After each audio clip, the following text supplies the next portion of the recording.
on more than 2,500 pieces of legislation and the state's annual capital and operating budgets. However, by no means do they only work 3 months a year, as indicated by the right now 3 state legislators who have joined us today. So first, I would like to introduce our dear friend, Senator Chris West.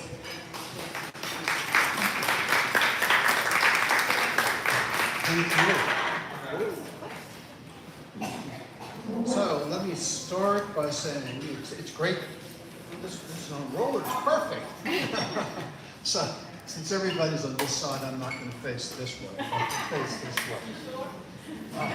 So this will probably be my last time addressing you because I am retiring. I've been in Annapolis for 12 years. I got elected at the age of 64 back in 2014. First time I ran for office. I got elected in 2014. I was in the House of Delegates for 4 years and then stepped up to the Senate. I've been there for the past 8. I just turned 76 years old. This is your chance to say, you don't look 76. You don't look 76. But I concluded I want to go out at a time of my choosing when I'm in good health, both physically and mentally, and not overstay my welcome and have to leave office later on in my life where maybe I won't be as healthy as I am today. It seems to me more politicians ought to make that decision. Think of people at the national level. Joe Biden would be a pretty good case in point, who ought to make the decision to leave and let younger people take over. So that's what I'm doing. So this will be my last time addressing you. I want to say, since it is, the women of Baltimore, Republican women of Baltimore County are absolutely critical. And Baltimore County, in my lifetime, has produced important elected officials. Ellen Sarbre is with us. I talk about an important elected official. Ellen Sarbre has been the lifeblood of the state Republican Party for as long as I can remember. But beyond Ellen, we've elected Bob Ehrlich, we've elected Dick Bennett, we've elected Helen Bentley. How about Martha Klima? Wade Katch is still in office, although he's retiring this year. And then there are others. Anita Mangione, who was with us a little earlier. Bob Long is back there. Who am I missing? Well, Johnny Ray Salling is going to talk in a couple of minutes. So this has been a very productive county as far as the state Republican Party is concerned. Other counties nearby never produce Republicans, but no. Baltimore County is critical, and the Republican women of Baltimore County have been absolutely critical in this effort. They're there for us year in, year out. Winter, summer, doesn't make any difference. The women of Baltimore County have been critical throughout my lifetime. Ellen Sarbre mentored me starting back in the 1970s when we started working on campaigns together. And Ellen had a whole coterie of Republican women working on her behalf in her campaigns. I'm not sure she probably would have won because no one knocked on as many doors in that era as Ellen Sarbre did. I would go to the campaign meetings like at 8 o'clock at night, and Ellen would come in late at 8:30 because she was knocking on doors until 8:15. So back in the day. So the women of Republican and Baltimore County have been magnificent throughout. And keep up the good work, please. So talking about this legislative session, I'll always remember this session as the ICE session. The way I say it, it was not a nice session. It was an ICE session. In my committee, which is judicial proceeding, we started right off the bat on the second day of session with ICE bills. And we passed ICE bills over my opposition. And then we were on Sunny Day, the last night of session, passing another ICE bill. All the way through the session, every time you turned around, it was another ICE bill. And not only that, inside the session, outside, we had all this ice on the ground for weeks. We couldn't get rid of the ice. We needed a pickaxe to cut through the stuff. So this was the ICE session. So let me start. Republicans are generally so negative about the General Assembly. Let's talk about some positive things that we did this year. And there were some, before we get to the negative stuff. So, on crime, we actually passed some anti-crime bills this year. We passed an anti-squatting bill that makes it illegal to have a counterfeit lease. Most of these people who move into people's houses, they had a lease. So when the policeman shows up and says, what right do you have to be here? Here's the lease. And it looks to the policeman like a real lease, and there's a real signature on the bottom. The policeman can't tell if the signature's forged, but it's a counterfeit lease. We made it a crime to have a counterfeit lease. So we're doing a year ago we passed an even tougher anti-squatting bill. We're doing everything we can to get rid of squatting in here. I passed a benefits exploitation bill. We have elderly people, disabled people, handicapped people who get government benefits. So those people basically are kidnapped. People take possession of frequently family members or purportedly friends and keep them prisoners and take their benefits. They give them enough to stay alive, but the person who controls their lives is taking their benefits. That's now going to be a crime. We are possessing or viewing child pornography has been turned into a felony, thanks to legislation we passed. Policemen are now going to be entitled to protective body armor. Unless you have a desk job, you're entitled to have protective body armor to protect you as a cop. We made it a crime to interfere with the 911 system. So people who try to hack into the 911 system to cause it problems, they're going to be charged with felonies, thanks to legislation we passed. We also passed an AI bill that makes it a crime to use a deep fake to injure someone. We had that principle in Baltimore County not long ago. There was a deep fake put online to suggest that the principal was deeply racist. The principal was forcibly dismissed from his job. And it turned out later on that the thing online was totally fabricated through AI. So we're now making that a criminal offense to do that, to injure someone. So those are all good things. Let me give you a couple more before I get to bad stuff. Student resource officers at schools. It will now be illegal, a crime, for them to have sex with students at the schools. Student resource officer. Every school has a student resource officer who's in the school. The high schools all do, because sometimes the elementary schools share them. It now is going to be a crime for a student resource officer to have sex with the student from the school. What did I say? Is that a new crime? It's an enhanced penalty. There's already a crime for you can't have sex with an underage person. Okay. It's an enhanced penalty if you're a student resource officer and you have sex with a student from the school. I would hope so.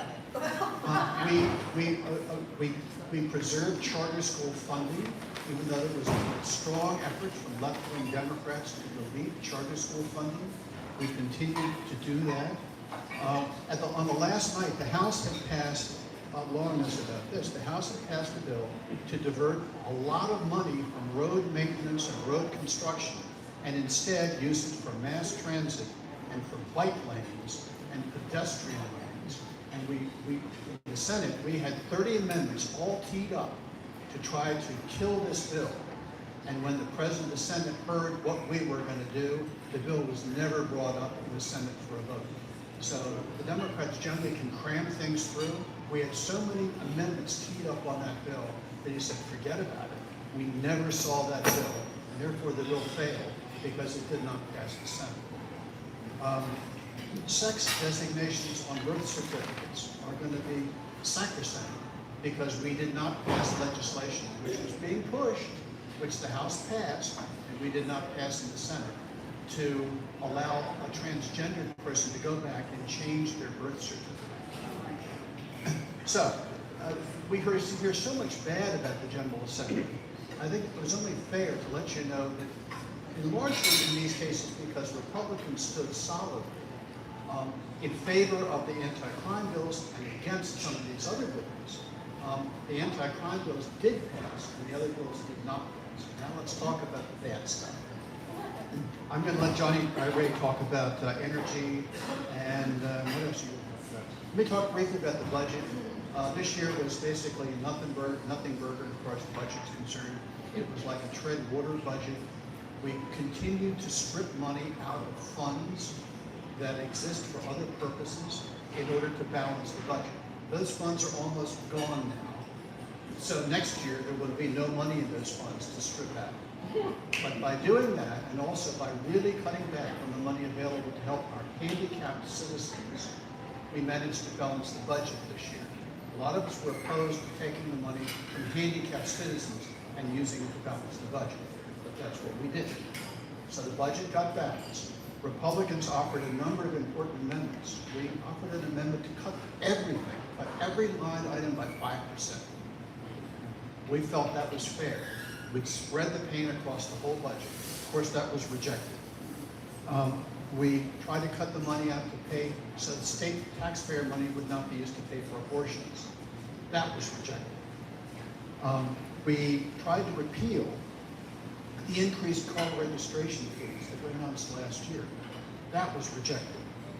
We tried to repeal the IT tax, which has caused so many advanced companies that use technology to move out of the state of Maryland. That was rejected. We tried to repeal the requirement that Marylanders go and have their vehicles tested for emissions, which does no good at all.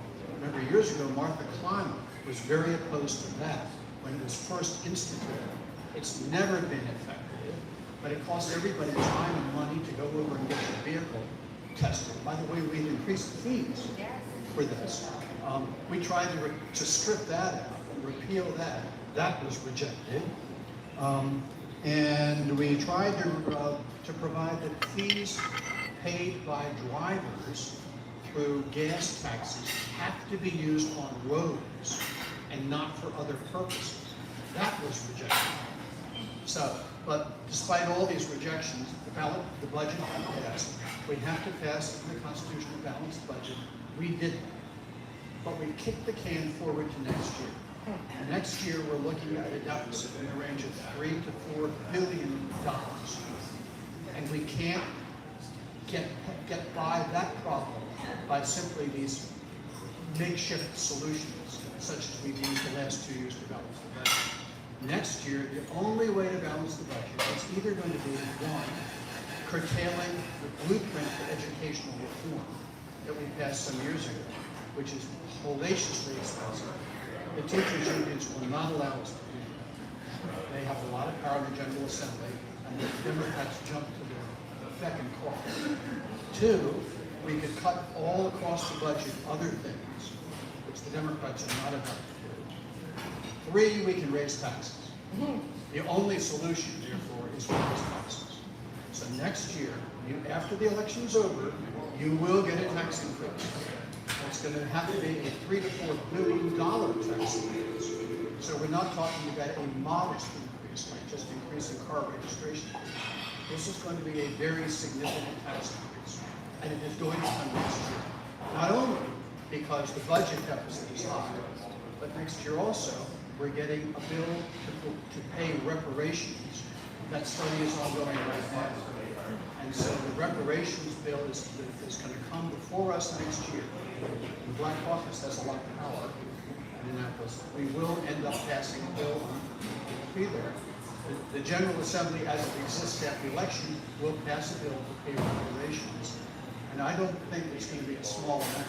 So that will only increase the deficit and therefore increase the amount of taxes that will have to be raised in order to pay for it. And finally, as long as I'm talking about money, a couple of years ago, we passed legislation to allow people who allege that they were abused as children in state-run facilities, to allow them to sue the state for up to $890,000 apiece per incident of abuse. And there are 12,000 lawsuits that have been filed. You just run the numbers. Each person can only recover once, one incident of abuse. that's over $6 billion the state's going to have to pay. And the Maryland Supreme Court will have to make the decision whether the state can take away from people their right to file for more than one incident. If the state Supreme Court holds the state can do that, and I don't think they can under the Constitution. I think that's constitutionally suspect. If the Supreme Court holds they can't take that right away, we could have liability on the state's head, not $6 billion, closer to $60 billion.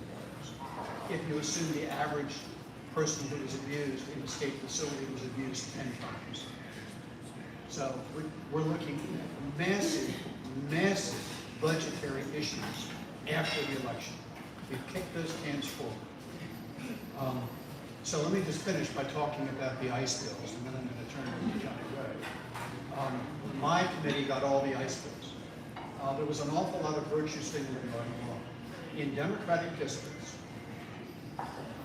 Donald Trump is basically Judas Iscariot. Anything bad you can say about him, you did. And the worst thing that Donald Trump has done in those districts, people believe, is by sending ICE out to arrest people on the streets. So, lots of Democrats introduced anything they could think of to hurt ICE here in Maryland. And much of it was unconstitutional. Much of what we passed was unconstitutional. We passed the No Kings Act to allow Marylanders to file lawsuits against ICE agents for allegedly violating the U.S. Constitution. We do not have the power to do that. The federal government controls ICE. Maryland does not control ICE. It is delusively unconstitutional, but we passed it anyway. We passed a bill saying that ICE agents cannot mask. We do not have the power to do that. The 50 states do not each have the power to decide what federal officials can wear and can't wear. That's a federal decision. The states do not control the federal government under the supremacy clause of the U.S. Constitution. Once again, that's unconstitutional. But we passed it anyway. We passed other bills. The main ones are that our law enforcement officers are not permitted to provide any information to federal immigration authorities at all. Which means that all of these joint federal state task forces that have been operating to fight crime, they all have federal participation. And the participation heavily are either ICE or Homeland Security or the FBI, all of which have immigration responsibilities. Thanks to the bill we passed, which was designated an emergency bill, as soon as the governor signs it, all of those task forces are history. We will no longer be collaborating with the federal government on joint federal state task forces to fight crime because of this very bad decision made by the General Assembly. And there would be no future joint federal task forces to fight crime because all of them necessarily have federal participation. So one last bill I'm going to talk about. On my committee, we also get all the anti-gun bills. And the Democrats are very much opposed to guns. Given their druthers, they would confiscate everybody's guns. That's what would happen. If somehow the Second Amendment were to be repealed, I can guarantee there would be a bill introduced into the next General Assembly to confiscate everyone's guns, and that bill would pass. So what the Democrats do is to try to move as close to that constitutional line as they possibly can and get their bills passed. This year we had an anti-block bill. Now, 40% of people who have guns for personal protection have blocks. And the Supreme Court has said over and over, guns which are in popular use, which are widely used, are presumptively constitutional. Our bill says that because someone could commit a felony by obtaining a piece of the metal, it is a felony under federal law to possess, and open up the Glock and stick the metal into the Glock in a certain way. That act, by the way, is its own felony, and then close the Glock up again. That would enable you to pull the trigger once and just hold it and have one bullet after another leave the Glock without having to depress the trigger each time. The act of doing that is itself a felony. So now you have 3 felonies: adulterating, buying, holding, obtaining the piece of metal; 2, adulterating the gun; and 3, using the gun to hurt somebody. 3 felonies. Because a block could be used in that way, the bill provides that the future sale of blocks is illegal in Maryland. Again, unconstitutional on its face, based on the Supreme Court holdings under the Second Amendment. So I sometimes felt like the state Senate's constitutional scholar, Johnny Ray, will recall me standing up on the floor over and over and over again saying, this bill is unconstitutional. I took an oath of office when I got sworn in to support the Constitution of the United States. Under the circumstances, I think it would be a violation of my oath of office to vote for an unconstitutional bill. I will not do it. All the Democrats did. So it's unfortunate. So we passed some good legislation. We killed other bad legislation. Oh, can I talk? Do I talk one more thing? One more thing. One more thing. One more thing. So there was a piece of legislation to allow the state's hospitals to get away without paying over $25 million of unpaid taxes. If they don't pay the taxes, we're going to end up paying the taxes.